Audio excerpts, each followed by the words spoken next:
इन्फिनिटीच्या यूट्यूब प्लॅटफॉर्मवरती मी स्वप्नील भंडारे आपलं मनपूर्वक स्वागत करतो।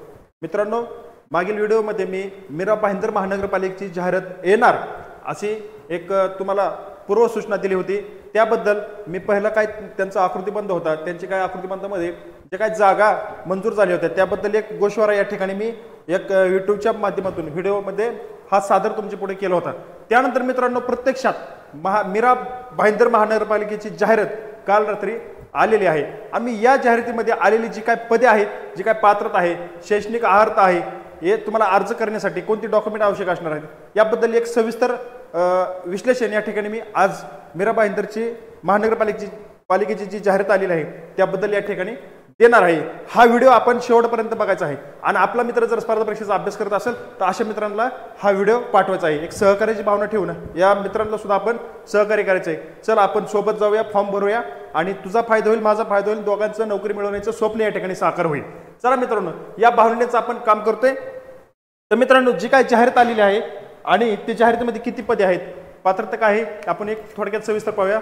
बघा मित्रांनो, ही काय जाहिरात आहे त्या अगोदर मित्रांनो, तुम्ही जर स्पर्धा परीक्षेचा अभ्यास करत असाल, तुम्हाला जर मीरा भाईंदर महानगरपालिकेचा फॉर्म भरायचा असेल आणि त्यासाठी निवड जर व्हायची असेल, तुम्हाला जर यश मिळवायचं असेल, तुम्हाला अभ्यास करण्यासाठी आम्ही इन्फिनिटीच्या प्लॅटफॉर्मवरती इन्फिनिटी अकॅडमीचं ॲप्लिकेशनमध्ये सरळ सेवेची महानगरपालिकेची कंबाईंड बॅच म्हणजे सर्व पोस्टसाठी जो मराठी, इंग्लिश, अंकगणित आणि बुद्धिमत्ता सामान्य ज्ञान हा जो विषय असतो, या विषयाची बॅच मित्रांनो आम्ही तज्ज्ञ आणि नामवंत शिक्षकांच्या मार्गदर्शनाखाली ही बॅच रेकॉर्डेड ऑनलाईन बॅच तयार केलेली आहे आणि या बॅचची फी आहे बघा 2499 रुपये। पण विद्यार्थ्यांचं हित लक्षात घेऊन इन्फिनिटी अकॅडमीच्या प्लॅटफॉर्मवरती आम्ही ही जी काय ऑनलाईन रेकॉर्डेड बॅच आहे ती बॅच फक्त 999 रुपयामध्ये या ठिकाणी आपल्याला उपलब्ध करून दिलेली आहे। आता ही बॅच घेतल्यानंतर तुम्हाला सगळ्यात महत्त्वाचा फायदा काय माहिती का?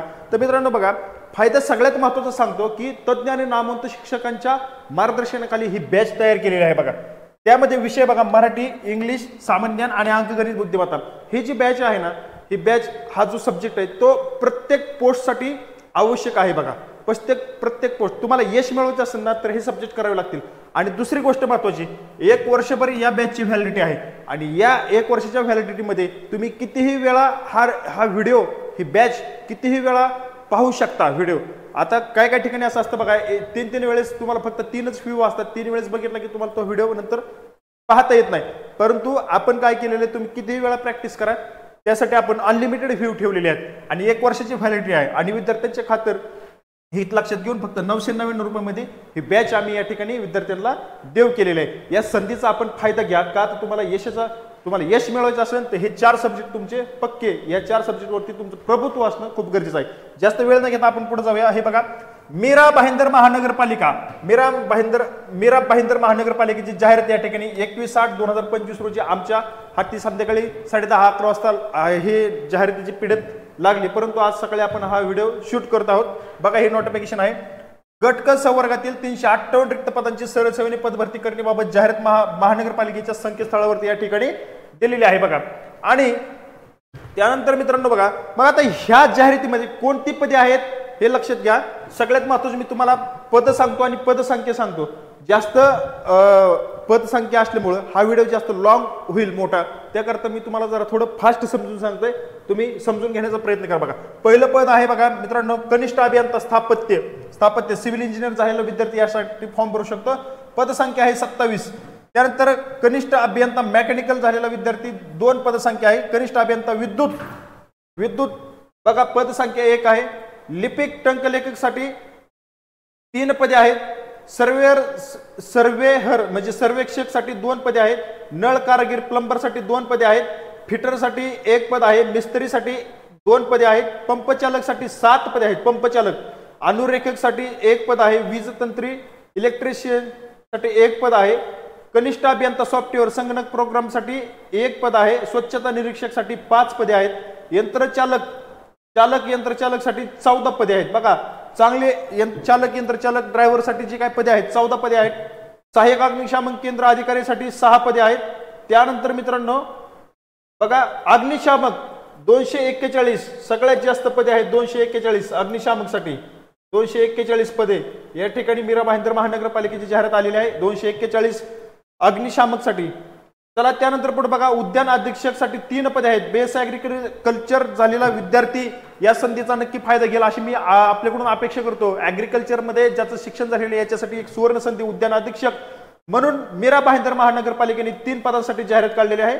त्यानंतर बघा मित्रांनो लेखापालसाठी 5 पदे आहेत। डायलिसिस तंत्रज्ञासाठी 3 आहेत आणि बालवाडी शिक्षकांसाठी 4 आहेत। त्यानंतर मित्रांनो परिचारिका अधिपरिचारिका स्टाफ नर्स वगैरे जे आहेत त्यांच्यासाठी 5 पदे आहेत। प्रसविकासाठी 12 पदे आहेत। औषध निर्मातासाठी 5 पदे आहेत। लेखा परीक्षकासाठी 1 पद आहे। सहाय्यक विधी अधिकारीसाठी 2 आहेत। तारतंत्री म्हणजे वायरमन साठी 1 आणि ग्रंथपालसाठी 1 अशा जवळजवळ एकूण 358 पदांकरिता मीरा भाईंदर महानगरपालिकेची जाहिरात या ठिकाणी आज प्रसिद्ध त्यांच्या संकेतस्थळावरती होणार आहे आणि झालेली असेल। मी पात्र आणि इच्छुक उमेदवारांना एक विनंती करतो, तुमचं जर नोकरी करण्याचं सरकारी नोकरी मिळवण्याचं जर स्वप्न असेल तर तुम्ही आता थांबलं नाही पाहिजेत। आता तुम्हाला अर्ज भरण्याची गरज आहे का? तर आता महानगरपालिकेने जाहिरात देऊन सरळ सेवा जी ठप्प झाली होती मागील काळामध्ये ती सरळ सेवा पुन्हा नव्याने सुरू केलेली आहे। तुमचा अभ्यास असणं या ठिकाणी खूप महत्वाचं आहे। त्यानंतर मित्रांनो बघा आता ही जी मीरा भाईंदर महानगरपालिकेची जाहिरात आलेली आहे याकरता अर्ज करण्याचा जो काय वेळ आहे, जो काय शेवटची तारीख आहे, तुम्हाला ऑनलाईन फी भरण्याची शेवटची तारीख आहे त्याबद्दल एक मी तुम्हाला स्पष्टीकरण देतोय। ऑनलाईन अर्ज नोंदणी सुरू होण्याचा दिनांक 22 तारखेला सुरू होणार आहे, म्हणजे आज 22 ऑगस्ट 2025 रोजी हा ऑनलाईन अर्ज भरण्याचा दिनांक सुरू होणार आहे। बघा तुम्हाला दिसत नसेल तर बघा मी या ठिकाणी मोठ्या अक्षरात लिहितो 22 ऑगस्ट ही ऑनलाईन अर्ज करण्याची डेट आहे आणि शेवटची डेट आहे बघा अर्ज करण्याचा अंतिम दिनांक आहे 12/9 म्हणजे 12 सप्टेंबर रोजी तुम्ही शेवटची अर्ज करू शकता, म्हणजे शेवटचा दिवस आहे अर्ज करण्याचा 22 ऑगस्ट ते 12 सप्टेंबर हा दिनांक लक्षात असून त्या 12 सप्टेंबरच्या अगोदर तुम्हाला अर्ज भरायचा आहे ऑनलाईन।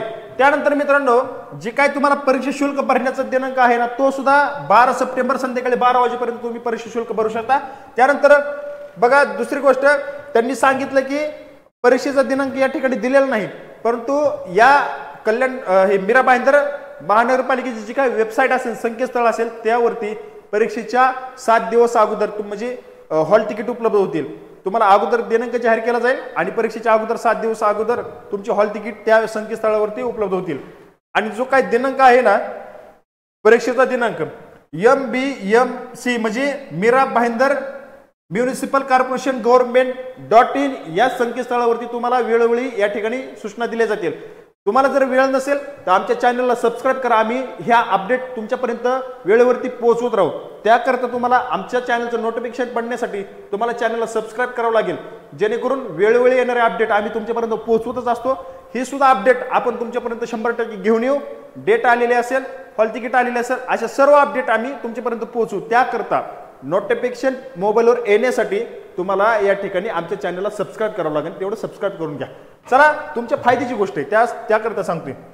आता बघा हे जे काय आरक्षण आहे मी आरक्षण तुम्हाला स्पष्ट जास्त सांगत नाही, तुम्ही पीडीएफ मध्ये पाहून घ्या कोणतं आरक्षण कोणासाठी किती जागा आहेत त्या। त्यानंतर बघा मित्रांनो मी डायरेक्ट पुढे जातो कारण पद भरपूर आहेत, प्रत्येकाचं आरक्षण सांगायला जर गेलं तर खूप वेळ लागेल आणि तुम्हाला ही त्यानंतर बोर होऊन जाईल। मग आता याकरता शैक्षणिक मी तुम्हाला फास्ट एक ठिकाणी विश्लेषण करून सांगतोय। बघा मित्रांनो कनिष्ठ अभियंता जो आहे त्याच्यासाठी बघा तुम्हाला सिव्हिलची डिग्री लागेल, डिप्लोमा लागेल। ओके 3 वर्षाचा नेमणुकीनंतर 3 वर्षात कनिष्ठ अभियंता व्यावसायिक परीक्षा उत्तीर्ण होणे आवश्यक आहे आणि मराठी भाषेचं ज्ञान या ठिकाणी आवश्यक आहे। बघा त्यानंतर कनिष्ठ अभियंता स्थापत्य याच्यासाठी जो काय मला वाटतं हा अभ्यासक्रम आहे, अभ्यासक्रम पण दिलेला आहे त्याच्यानंतर खाली हा civil and water management engineering स्थापत्य पदासाठी अभ्यासक्रमाचा समकक्ष म्हणून समावेश करण्यात येत आहे। Civil and environment engineering, structural engineering आणि कन्स्ट्रक्शन इंजिनिअरिंग टेक्नॉलॉजी अशा पदव्या तुम्हाला या ठिकाणी असणं आवश्यक आहे। पात्रता ही जी काय पात्रता या ठिकाणी तुमच्याकडे आवश्यक आहे।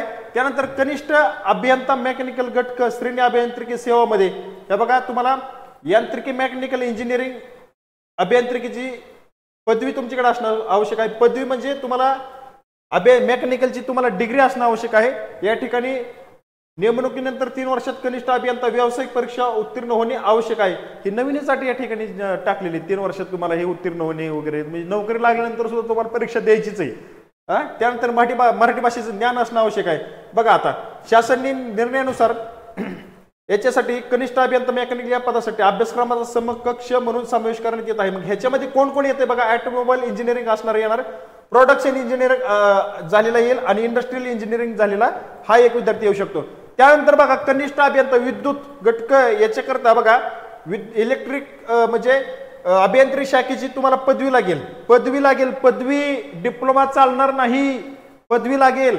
त्यानंतर 3 वर्षात कनिष्ठ अभियंता व्यावसायिक चाचणी परीक्षा उत्तीर्ण होणे आवश्यक आहे। मराठी भाषेचं ज्ञान, आता याच्यामध्ये कोण येणार, इलेक्ट्रिक आणि पॉवर इंजिनिअरिंग झालेला विद्यार्थी येऊ शकतो। Electric power engineering, electronical power engineering आणि इलेक्ट्रिकल पॉवर इंजिनिअरिंग असे 2 आहेत बघा।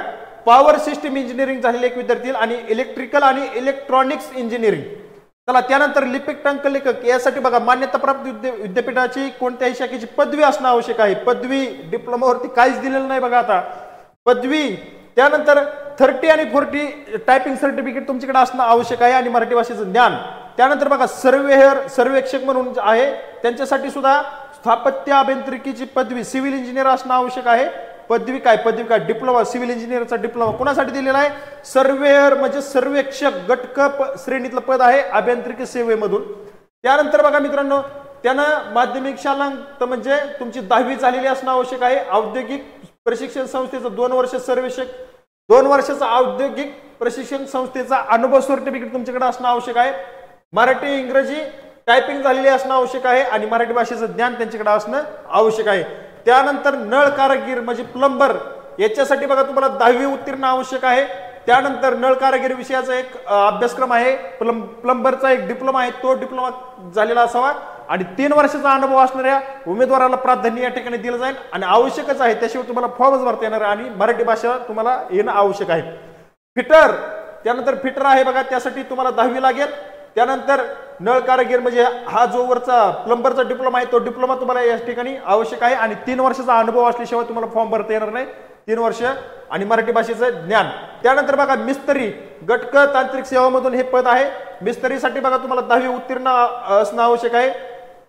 त्यानंतर मिस्त्री व तत्सम अभ्यासक्रम शासनमान्य औद्योगिक प्रशिक्षण क्षेत्रामध्ये मिस्त्री आणि तत्सम अभ्यासक्रम असतो, एक डिप्लोमा असतो, तो डिप्लोमा असणं आवश्यक आहे। त्यानंतर 2 वर्षाचा अनुभव तुम्हाला द्यावा लागेल, 2 वर्षाचा अनुभव असला तरच तुम्हाला फॉर्म भरता येईल आणि मराठी भाषेचं ज्ञान। पंप चालकसाठी बघा 10वी उत्तीर्ण असणं आवश्यक आहे। पंप ऑपरेटर या विषयाचा अभ्यासक्रम एक डिप्लोमा आहे, तो डिप्लोमा तुम्ही उत्तीर्ण असावा असं आवश्यक आहे आणि मराठी भाषेचं ज्ञान। पंप चालकसाठी तुम्हाला कोणताही अनुभव जोडण्याची आवश्यकता नाही, तुम्ही फॉर्म भरू शकता। त्यानंतर अनुरेखक गटक अभियांत्रिकी सेवामधून आहे, तुमची 10वी असणं 10वी आणि 12वी या ठिकाणी असणं आवश्यक आहे। त्यानंतर औद्योगिक प्रशिक्षण संस्थेचा अनुरेखक तत्सम समतुल्य अभ्यासक्रम पूर्ण केलेला असावा आणि मराठी भाषेचं ज्ञान असणं आवश्यक आहे। त्यानंतर वीज तंत्री वायरमन तांत्रिक सेवामधून आहे, 10वी आणि 12वी तुमची उत्तीर्ण असावी। त्यानंतर शासनमान्य प्रशिक्षण संस्थेचा वीज तंत्री अभ्यासक्रम पूर्ण असावा आणि 2 वर्षाचा अनुभव तुम्हाला वायरमन व्हायचा असेल, वीज तंत्री पदासाठी अर्ज भरण्यासाठी तुम्हाला 2 वर्षाचा अनुभव या ठिकाणी आवश्यक आहे। कनिष्ठ अभियंता सॉफ्टवेअर संगणक प्रोग्रामर तांत्रिक सेवेमधून गटकचं हे पद आहे, याच्यासाठी तुम्हाला 3 वर्षाचा अनुभव असणं आवश्यक आहे। त्यानंतर बघा संगणक विषयासह BTech MCA पदवी असणं आवश्यक आहे आणि मराठी भाषेचं ज्ञान त्या ठिकाणी तुमच्याकडे असणं आवश्यक आहे। बघा पुढचं पद आहे बघा स्वच्छता निरीक्षक पदवी तुमचं ग्रॅज्युएट असणं आवश्यक आहे बघा, ग्रॅज्युएट। त्यानंतर स्वच्छता निरीक्षक पदविका उत्तीर्ण एक डिप्लोमा आहे स्वच्छता निरीक्षकचा, तो डिप्लोमा प्रत्येक महानगरपालिकेमध्ये हे पद आहे बघा आणि हा डिप्लोमा असल्याशिवाय त्याला फॉर्मच भरता येत नाही आणि मराठी भाषेचं ज्ञान असणं एक आवश्यक आहे। आता चालक यंत्रचालकसाठी बघा सगळ्यात महत्त्वाचं काय काय दिलेलं आहे त्यांनी, चालक यंत्रचालक ड्रायव्हर वगैरे त्याचं लायसन वगैरे तुम्ही गाडी चालवता ना त्याच्याबद्दल ही एक पोस्ट आहे आणि चांगली जागा या ठिकाणी त्यांनी दिलेल्या आहेत। महाराष्ट्र राज्य माध्यमिक म्हणजे 10वी 12वी उत्तीर्ण असणं आवश्यक आहे, 10वी 12वी। राष्ट्रीय अग्निशमन प्रशिक्षण केंद्र अग्निशमन प्रशिक्षण केंद्र म्हणजे जो अग्निशमन ह्याचा जो डिप्लोमा असतो तो डिप्लोमा तुमच्याकडे उत्तीर्ण झालेला असणं आवश्यक आहे। तो डिप्लोमा या ठिकाणी कोणत्या संस्थेमार्फत असावा त्याच्याबद्दल यांनी या ठिकाणी दिले। राष्ट्रीय अग्निशमन प्रशिक्षण केंद्र, महाराष्ट्र अग्निशमन सेवा अकादमी, महाराष्ट्र शासन, मुंबई, नागपूर किंवा all India institute of local self government किंवा महाराष्ट्र राज्य तांत्रिक शिक्षण मंडळ यांचा अग्निशमन प्रशिक्षण पाठ्यक्रम पूर्ण केलेला असावा। 6 महिने किंवा 1 वर्षाचा निवासी हा पाठ्यक्रम आहे मित्रांनो।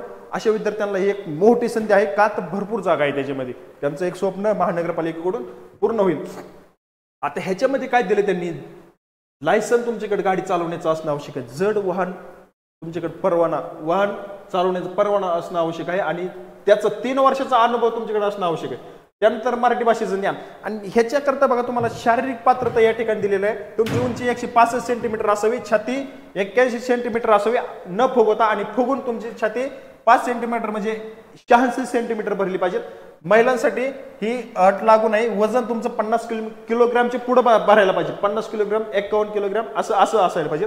त्यानंतर तुमची दृष्टी चांगली असावी आणि वयोमर्यादा 30 वर्षापेक्षा अधिक असू नये। हा सगळ्यात महत्त्वाचं यांच्यासाठी वयोमर्यादा 30 वय ज्याचं आहे तोच अर्ज करू शकतो। 30 पेक्षा जास्त वय असणारा विद्यार्थी या पदासाठी अर्ज करू शकत नाही। सगळ्यात महत्त्वाची ही अट या ठिकाणी टाकलेली आहे। त्यानंतर मित्रांनो सहाय्यक अग्निशमन केंद्र अधिकारी याच्यासाठी सुद्धा बघा विद्यार्थी हा पदवीधर असावा, डिग्री केलेली असावी। त्यानंतर राष्ट्रीय अग्निशमन सेवा महाविद्यालय नागपूर यांच्याकडे सब ऑफिसर पाठ्यक्रम उत्तीर्ण असावा। जर तो नसेल तर काय, तर बघा त्याच्या खाली दिलेला आहे बघा, राष्ट्रीय अग्निशमन सेवा महाविद्यालय नागपूर यांच्याकडे स्टेशन ऑफिसर इन्स्ट्रक्शन पाठ्यक्रम अग्निशमन अभियांत्रिकीमधील प्रगत पदविका उत्तीर्ण असावा। महाराष्ट्र अग्निशमन सेवा अकादमी, महाराष्ट्र शासन यांचा 1 वर्ष कालावधीचा उपस्थानिक अधिकारी व अग्निप्रतिबंध अधिकारी हा पाठ्यक्रम पूर्ण केलेला असावा। त्यानंतर मित्रांनो बघा हे पण जर तुमच्याकडे नसेल तर ड वर्ग महानगरपालिका शासकीय निमशासकीय सेवेमधील अग्निशमन प्रणेता लीडिंग फायरमन म्हणून चालक यंत्रचालक या पदावर किमान समकक्ष पदावर किमान 3 वर्ष काम केल्याचा जरी तुमच्याकडे अनुभव असेल तरी तुम्ही यासाठी पात्र आहात। ही एक सुवर्ण संधी आहे तुमच्यासाठी। शारीरिक पात्रता 165 सेंटीमीटर उंची, महिलांसाठी 162 सेंटीमीटर उंची आणि तुमची छाती पुरुष उमेदवाराची छाती न फुगवता 81 सेंटीमीटर आणि फुगून 86 सेंटीमीटर, वजन 50 किलोग्राम असावं, 50 पेक्षा कमी नसावं अशी या ठिकाणी या दिलेली आहे। चला त्यानंतर बघा मित्रांनो पद आहे पुढचं अग्निशमन, सगळ्यात जास्त जागा याच्या आहेत आणि सेम पात्रता आहे बघा 10वी-12वी झालेली असावी आणि तो अग्निशमनचा जो काय डिप्लोमा आहे तो डिप्लोमा झालेला असावा। मराठी भाषेचं ज्ञान असावं आणि शारीरिक पात्रता 165 सेंटीमीटर उंची, त्यानंतर वजन पण तेवढंच, महिलांसाठी 162 सेंटीमीटर उंची, वजन 50 किलोग्रामच्या पुढे असावं, छाती फुगून 86 सेंटीमीटर असावी, न फुगवता 81 सेंटीमीटर असावी। चला ही शारीरिक पात्रता आहे। दृष्टी चांगली असावी। त्यानंतर सगळ्यात महत्त्वाचं ज्या विद्यार्थ्यांनी ऍग्रिकल्चर मध्ये डिग्री संपादन केलेली आहे, डिग्री म्हणजे तुमची पदवी झालेली असेल ऍग्रिकल्चरच्या शाखेमधील, तर तुम्हाला उद्यान अधीक्षक पदासाठी गट क म्हणून हे पद आहे। मान्यताप्राप्त कृषी विद्यापीठाची BSc horticulture agriculture botany forestry मान्यताप्राप्त विद्यापीठाची वनस्पती शास्त्रातील पदवी, हा बघा मान्यताप्राप्त विद्यापीठाची वनस्पती शास्त्रातील बॉटनी मध्ये ज्याची बीएससी झाले असेल असं सुद्धा विद्यार्थी या ठिकाणी अर्ज करू शकतो। त्यानंतर बघा शासकीय निमशासकीय स्थानिक स्वराज्य संस्था यांच्याकडील कृषी उद्यान क्षेत्रात उद्यान निरीक्षकात्व समकक्ष पदावर 3 वर्षाचा अनुभव तुम्हाला जोडणं या ठिकाणी आवश्यक आहे। हे अनुभव जोडल्याशिवाय तुम्हाला फॉर्म भरता येणार नाही। त्या आणि दुसरी गोष्ट मराठी भाषेचं ज्ञान असणं आवश्यक आहे बघा। त्यानंतर पुढचं पद आहे बघा, नाही त्याच पदासाठी तुम्हाला कोणती डिग्री असणं आवश्यक आहे त्याबद्दल यांनी स्पष्ट दिलंय बघा। बीएससी हॉर्टिकल्चर असणं, त्यानंतर वन विद्या, त्यानंतर बीएससी ऑनर्स सामाजिक विज्ञान, बीएफएससी मत्स्य विज्ञान, बीटेक कृषी अभियांत्रिकी, बीटेक अन्न तंत्रज्ञान, बीटेक जैव तंत्रज्ञान, बीएससी म्हणजे एमबी, एबीएम, बीबीएम कृषी, बीबीए कृषी, बीएसएससी ऑनर्स कृषी व्यवसाय व्यवस्थापन। ठीक आहे, ह्या सर्व जे काही डिग्री दिसतात ना ह्या महाराष्ट्रातील जी काय 4ही कृषी विद्यापीठ आहेत त्या कृषी विद्यापीठामध्ये ह्या सर्व डिग्र्या तुम्हाला मिळून जातील। जर कोणी विद्यार्थी अशी डिग्री झाली असेल तर या पदाकरता अर्ज करू शकतात, परंतु त्यांची अट आहे 3 वर्षाचा अनुभव जोडणे आवश्यक आहे। तुमच्याकडे 3 वर्षाचा अनुभव असेल तरच तुम्ही या पदासाठी अर्ज करू शकता। पुढचं पद आहे लेखापाल। लेखापालसाठी मान्यताप्राप्त विद्यापीठाची वाणिज्य शाखेची पदवी असणं आवश्यक आहे। राज्य शासन अथवा महापालिका स्थापनेवरील उपलेखापाल वरिष्ठ लिपिक लेखा या पदावरील 5 वर्षाचा अनुभव, या ठिकाणी 5 वर्षाचा अनुभव तुम्हाला असणं आवश्यक आहे लेखापालसाठी. त्यानंतर निवड झालेल्या उमेदवारास विभागीय परीक्षा उत्तीर्ण होणे आवश्यक आहे आणि मराठी भाषेचं ज्ञान असणं आवश्यक आहे. डायलिसिस तंत्रज्ञ या पदाकरता बघा मान्यता प्राप्त विद्यापीठाची शाखेची DMLT आणि ही पदवी असणं शाखेची पदवी असणं आवश्यक आहे. DMLT 6 महिने डायलिसिस तंत्रज्ञान कोर्स पूर्ण केलेला असावा. त्यानंतर संबंधित विषयाच्या कामाचा 2 वर्ष विषयाचा अनुभव, 2 वर्षाचा अनुभव डायलिसिस तंत्रज्ञ म्हणून तुम्ही केलेलं प्रमाणपत्र जर असेल तरच तुम्हाला अर्ज करता येऊ शकतो. मराठी भाषेचं ज्ञान असणं आवश्यक आहे. त्यानंतर सगळ्यात लास्ट बालवाडी शिक्षिका या पदासाठी महाराष्ट्र राज्य माध्यमिक 10वी 12वी झालेली असावी. त्यानंतर बालवाडी टीचर्स कोर्स उत्तीर्ण असावा आणि मराठी भाषेचं ज्ञान ठिकाणी तुमच्याकडे असावं. त्यानंतर परिचारिका अधिपरिचारिका यासाठी 10वी 12वी असावी, 12वी. त्यानंतर नर्सिंगचा कोर्स केलेला असावा किंवा मिडवायफरी पदवी काय ती केलेली असावी. त्यानंतर परिचारिका म्हणून 3 वर्षाचा तुमच्याकडे अनुभव असावा आणि महाराष्ट्र नर्सिंग कौन्सिलची नोंदणी असणं आवश्यक आहे. मराठी भाषेचं ज्ञान तुमच्याकडे असणं आवश्यक आहे.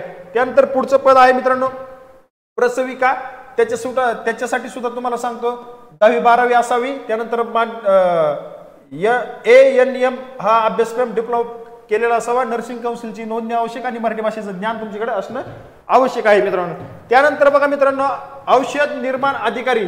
औषध निर्माण अधिकाऱ्यासाठी तुम्हाला सगळ्यात महत्त्वाचं काय आहे बघा, तुम्ही हे केलेलं असावं, B.Pharm तुमची डिग्री डिप्लोमा झालेला असावा, 10वी 12वी असावी. त्यानंतर संविधानिक विद्यापीठातून B.Pharm पदवी दिलेली आहे, पदवी उत्तीर्ण असावी. त्यानंतर मित्रांनो 2 वर्षाचा अनुभव तुमच्याकडे असावा आणि मराठी भाषेचं ज्ञान तुमच्याकडे असणं आवश्यक आहे. 2 वर्षाचा अनुभव, सर्टिफिकेट संबंधित विषयाच्या कामाबद्दल जे काय तुमच्याकडे अनुभव सर्टिफिकेट असेल तरच तुम्हाला फॉर्म भरता येऊ शकतो, अन्यथा तुम्हाला फॉर्म भरता येणार नाही. लेखा परीक्षक या पदाकरता वाणिज्य शाखेची तुमच्याकडे डिग्री असणं आवश्यक आहे. त्यानंतर वित्तीय व्यवस्थापनातील पदव्युत्तर पदविका किंवा वाणिज्य शाखेतील पदवी तुमच्याकडे असणं आवश्यक आहे. त्यानंतर निवड झालेल्या उमेदवारास विभागीय परीक्षा उत्तीर्ण होणे आवश्यक आहे. नंतर तुमची डिपार्टमेंट मार्फत एक परीक्षा होईल, ती उत्तीर्ण होणं आवश्यक आहे. मराठी भाषेचं ज्ञान त्यांच्याकडे असणं आवश्यक आहे. त्यानंतर बघा सहाय्यक विधी अधिकारी घटक याच्या करता विधी शाखेची पदवी तुमच्याकडे असणं आवश्यक आहे. उच्च न्यायालय किंवा त्यांच्या अधिपत्याखालील इतर न्यायालयामध्ये किमान 5 वर्ष अधिवक्ता किंवा वकील म्हणून काम केल्याचा अनुभव तुमच्याकडे असणं आवश्यक आहे बघा. त्यानंतर महाराष्ट्र राज्य उच्च तंत्र शिक्षण मंडळ मुंबई यांच्याकडे अधिकृत MSCIT परीक्षा उत्तीर्ण झालेली असावी आणि मराठी भाषेचं ज्ञान तुमच्याकडे असणं आवश्यक आहे. तारतंत्री म्हणजेच वायरमन पदासाठी बघा 10वी झालेली असावी आणि त्यानंतर औद्योगिक प्रशिक्षण संस्थेचा तारतंत्रीचा अभ्यासक्रम पूर्ण केलेला असावा, तो एक डिप्लोमा तुम्ही केलेला असावा आणि 2 वर्षाचा अनुभव या ठिकाणी तुम्हाला वायरमन साठी दिलेला आहे. त्यानंतर ग्रंथपाल शेवटची पोस्ट आहे बघा, ग्रंथपालसाठी पदवी असणं आवश्यक आहे. लायब्ररीची पदवी असणं आवश्यक आहे आणि कामाचा 3 वर्षाचा अनुभव तुमच्याकडे असणं आवश्यक आहे बघा. त्यानंतर मंजूर सेवा प्रवेश नियमानुसार पात्रता ग्रंथपालसाठी मराठी भाषेचं ज्ञान तुमच्याकडे असणं आवश्यक आहे. आता सगळ्यात महत्वाचं बघा, तुम्हाला जेवढी पदं होती त्या एकूण सर्व 27 पदांच्या शैक्षणिक पात्रता या ठिकाणी मी तुम्हाला सांगितलेली आहे आणि अनुभव कोणाला लागणार आहे ते पण तुम्हाला सांगितलेलं आहे. आता आपण वळूया अर्ज करायला जात असताना तुम्हाला कोणती डॉक्युमेंट लागतील आणि त्यानंतर तुम्हाला फी किती आहे ते फी तुम्हाला थोडक्यात सांगतो. खुला प्रवर्ग 1000 रुपये, ओपन प्रवर्गासाठी 1000 रुपये फी या ठिकाणी आहे. ओपनला टचून फी बघा, सुट्टी नाही. त्यानंतर मागास आणि अनाथ प्रवर्गासाठी 900 रुपये फी आहे. 900 रुपये बघा, 100 रुपये कमी केली फक्त इथं. इतर प्रवर्गासाठी 900 रुपये फी आहे. इतर लक्षात असू द्या, ओपनला 1000, इतर साठी 900 रुपये फी. आणि माजी सैनिकांना अर्ज करायला फी लागणार नाही, तुम्हाला मोफत आहे, तुम्ही फक्त अर्ज करायचं, काय अडचण नाही. ठीक आहे, ओके. चला बघा पुढे बघा, अटी शर्ती सूचना या ठिकाणी भरपूर दिलेल्या आहेत. मी काय जास्त तुम्हाला सांगत नाही, जास्त काय अटी शर्ती तुमच्याकडे डॉक्युमेंट क्लिअर असतील तर तुम्हाला काय अडचणी येणार नाहीत. पण जे इतर म्हणजे थोडं तुरळक ठिकाणी जे असतात विद्यार्थी पदांसाठी या अटी शर्ती या ठिकाणी दिलेल्या आहेत.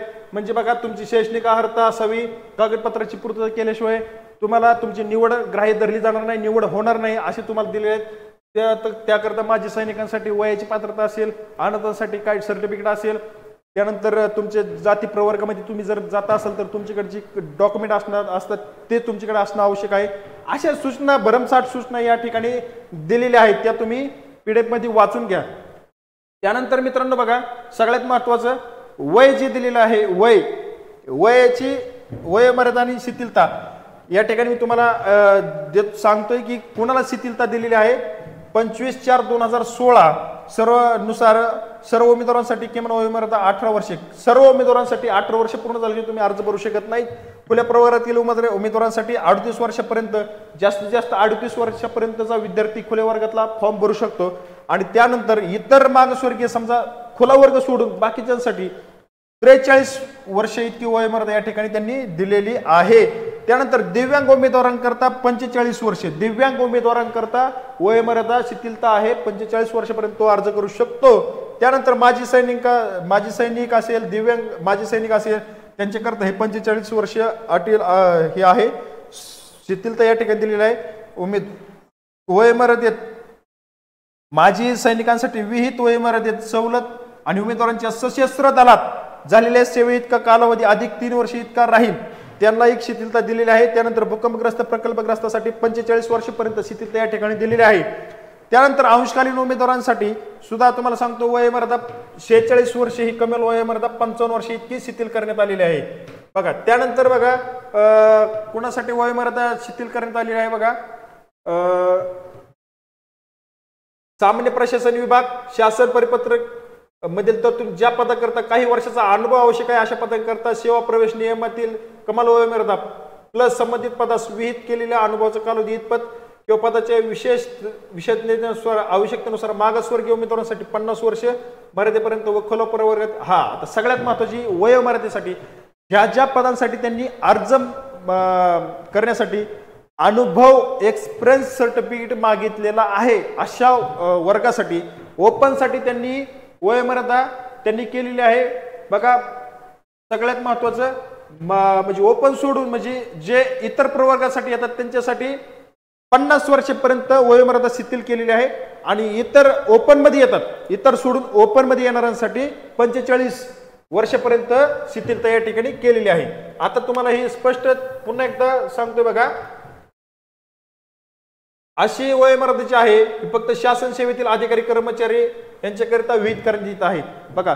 ज्यांच्यासाठी अनुभव सर्टिफिकेट मागितलेला आहे आणि तो ऑलरेडी जर शासनाच्या सेवेमध्ये जर कार्यरत असेल तर त्यांच्यासाठी ही वयोमर्यादा ओपनसाठी 45 वर्षापर्यंत दिलेली आहे आणि इतर प्रवर्गांसाठी 50 वर्षापर्यंत शिथिलता या ठिकाणी त्यांनी दिलेला आहे। त्यानंतर मित्रांनो स्वतंत्र सैनिकांचे पाल्यांसाठी वय 45 वर्ष इतकी शिथिलता या ठिकाणी राहील। त्यानंतर सगळ्यात महत्त्वाचं बघा, उन्नत व प्रगत गटात मोडणाऱ्या म्हणजे विमुक्त जाती, भटक्या जमाती ब, क, ड, विमा प्रव इतर मागासवर्गीय प्रवर्गातील उमेदवार मागासवर्गीय असलेले वय परीक्षा शुल्क सवलत अथवा अन्य कोणत्याही सवलतीस पात्र नाहीत। त्यानंतर मित्रांनो किमान वयोमर्यादा बघा, सर्व उमेदवारांसाठी 18 वर्ष, खुला प्रवर्गासाठी 38 वर्ष, इतर मागासवर्गीय अनाथ उमेदवारांसाठी 43 वर्ष, खेळाडू असतील स्पोर्टमध्ये 43 वर्ष। त्यानंतर माजी सैनिकांसाठी तुम्हाला सांगतो वयोमर्यादा 43 3 वर्षे तुम्हाला सूट दिलेली आहे। त्यानंतर दिव्यांगांकरता 45, अंशकालीन पदवीधर असेल तर 55 वर्ष आणि प्रकल्पग्रस्त भूकंपग्रस्तासाठी 45 वर्ष वयोमर्यादा असेल। त्यानंतर बघा वयोमर्यादा कधी काउंट केली जाईल, कधीपासून काउंट केली जाईल, उपरोक्त नमूद वयोमर्यादा ही अर्ज स्वीकृतीच्या अंतिम दिनांकास विचारात घेतली जाईल, हे लक्षात असू द्या सगळ्यात महत्त्वाचं। ओके, अग्निशमन केंद्र अधिकारी या पदासाठी कमाल वयोमर्यादा 40 वर्षे राहील। तसेच चालक व अग्निशामक या पदासाठी 30 वर्ष वयोमर्यादा राहील। सगळ्यात महत्त्वाचं दोन पोस्ट अशा की त्यांना वयोमर्यादेचं बंधन आहे, 30 वर्षापर्यंतच तुम्ही अर्ज करू शकता, अग्निशमन अधिकारी आणि यंत्रचालक या पदाकरता, लक्षात असू द्या। चला त्यानंतर बघा सगळ्यात महत्त्वाचं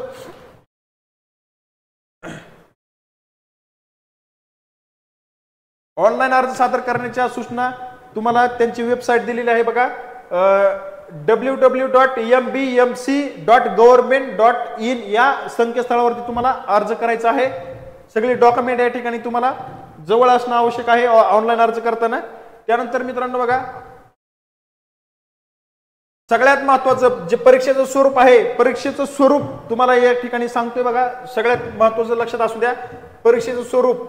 आता बघा पोस्ट लक्षात घ्या, पोस्ट कोणते कोणते आहेत त्याच्यामध्ये बघा, कनिष्ठ अभियंता स्थापत्य, कनिष्ठ अभियंता मेकॅनिकल, कनिष्ठ अभियंता विद्युत, सर्वेअर, प्लंबर, फिटर, मिस्त्री, पंपचालक, अनुरेखक, वीजतंत्री, संगणक प्रोग्रामर, स्वच्छता निरीक्षक, उद्यान अधीक्षक, डायलिसिस तंत्रज्ञ, अधिपरिचारिका, प्रसविका, औषध निर्माण अधिकारी, सहाय्यक विद्या अधिकारी, वायरमन, ग्रंथपाल, या सर्व पदांकरता जे काय परीक्षा होणार आहे, परीक्षेचं स्वरूप त्याच्याकरता बघा तुम्हाला सांगतो, मराठी असेल, इंग्लिश असेल, जनरल नॉलेज असेल, रिजनिंग असेल आणि टेक्निकल सब्जेक्ट असेल। यासाठी बघा प्रत्येक क्वेश्चनला 2 मार्क आहेत आणि बघा मराठीचे तुम्हाला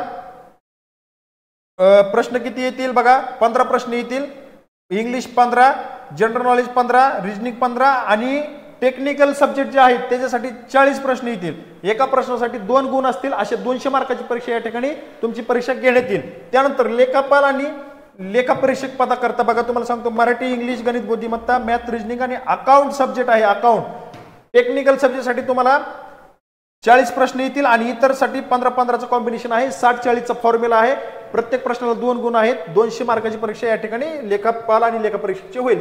त्यानंतर यंत्रचालकसाठी सगळ्यात महत्त्वाचं असू द्या, महत्त्वाची बाब बघा, परीक्षेचा कालावधी 60 मिनिटे राहील, 100 गुणांची परीक्षा राहील, त्याच्यामध्ये मराठी, इंग्लिश, गणित, बुद्धिमत्ता आणि टेक्निकल सब्जेक्ट असेल। त्यामध्ये टेक्निकल सब्जेक्टचे 20 प्रश्न असतील, रिजनिंगचे 8 असतील, जनरल नॉलेज 7 असतील, इंग्लिश 8 असतील, मराठीचे 7 प्रश्न असतील। बघा तुम्हाला सांगतो एकूण 100 मार्काची परीक्षा या ठिकाणी घेतली जाईल। त्यानंतर बघा मित्रांनो, अग्निशमन पदासाठी 100 गुणांची स्वतंत्ररित्या मैदानी चाचणी परीक्षेत घेण्यात येईल, हे लक्षात असू द्या। त्यानंतर सगळ्यात महत्वाचं लिपिक, टंकलेखक आणि बालवाडी शिक्षक पदाकरता जी परीक्षा आहे त्याकरता बघा मराठी, इंग्लिश, जनरल नॉलेज आणि रिजनिंग हे तुम्हाला 4 सब्जेक्ट असतील, 25-25 डिवायडेशन असेल, 4 सब्जेक्टला 25-25 असे प्रश्न असतील आणि एका मार्काला 2 मार्काला 1 प्रश्न असेल, असे 200 मार्काची परीक्षा या ठिकाणी तुमची घेण्यात येईल। ओके, त्यानंतर मित्रांनो आतापर्यंत आपण जी काय सगळी प्रोसेस आहे ती समजून घेत आलेलो आहोत। सगळ्यात महत्वाचं समान गुण धारण करण्याबाबत ह्या सगळ्या गोष्टी परीक्षा झाल्यावरती मार्क पडतील त्याबद्दल त्यांनी सूचना दिलेली आहे। अशा पद्धतीने आपण जी काय मीरा भाईंदर महानगरपालिकेची जाहिरात या ठिकाणी आलेली आहे त्याच्याबद्दल तुम्हाला सविस्तर सगळ्या गोष्टी मी समजून सांगितलेल्या आहेत। आता डॉक्युमेंट काय लागतील त्याच्याबद्दल मी तुम्हाला एक सविस्तर सांगतो। बघा तुम्हाला सांगतो, तुम्ही ज्या 10वी 12वी चं तुम्हाला सर्टिफिकेट लागेल, त्यानंतर तुमचं डिग्री सर्टिफिकेट लागेल, त्यानंतर तुम्ही पदासाठी असणारा जो काय अनुभव आहे त्या अनुभव सर्टिफिकेट लागेल। त्यानंतर मित्रांनो तुम्ही जर प्रवर्गामध्ये येत असाल तर त्याकरता तुमचा प्रवर्गाचं सर्टिफिकेट लागेल, कास्ट सर्टिफिकेट लागेल, कास्ट व्हॅलिडिटी लागेल, त्यानंतर उत्पन्नाचा दाखला लागेल, नॉन क्रिमिनल सुद्धा लागणार आहे। बघा असे डॉक्युमेंट तुमच्याकडे असणं आवश्यक आहे।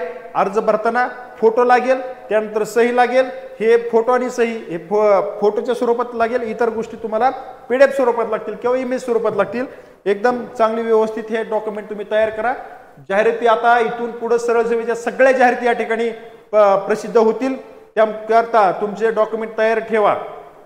कालच महाराष्ट्र लोकसेवा आयोगाने डॉक्युमेंट, आता पावसाचं प्रमाण जास्त असल्यामुळे काय अडचणी निर्माण झाल्या त्याकरता त्यांनी अर्ज करण्याची शेवटची तारीख वाढवून दिली। का तर डॉक्युमेंट वेळेत विद्यार्थ्यांकडे उपलब्ध झालेले नाहीत, ह्या अडचणी तुमच्या पुढे येऊ नयेत म्हणून तुम्ही आता डॉक्युमेंट काढून ठेवा। मी आता सांगितलेले डॉक्युमेंट तुमच्याकडे असणं बंधनकारक आहे। अशा पद्धतीने तुम्ही अर्ज भरा। अर्ज भरल्यानंतर अभ्यास करण्यासाठी आमच्या इन्फिनिटी अकॅडमीची जी काय बॅच आहे ती बॅच तुम्ही घ्या, तुम्हाला एकदम कमी मध्ये उपलब्ध करून दिलेली आहे। त्यानंतर पुढच्या अपडेट आम्ही तुमच्यापर्यंत पोहोचत राहू। तुर्तास मी या ठिकाणी आपली रजा घेतो आणि थांबतो। जय हिंद, जय महाराष्ट्र। भेटू पुढच्या अपडेटमध्ये। आत्ता तुर्तास नमस्कार, जय महाराष्ट्र।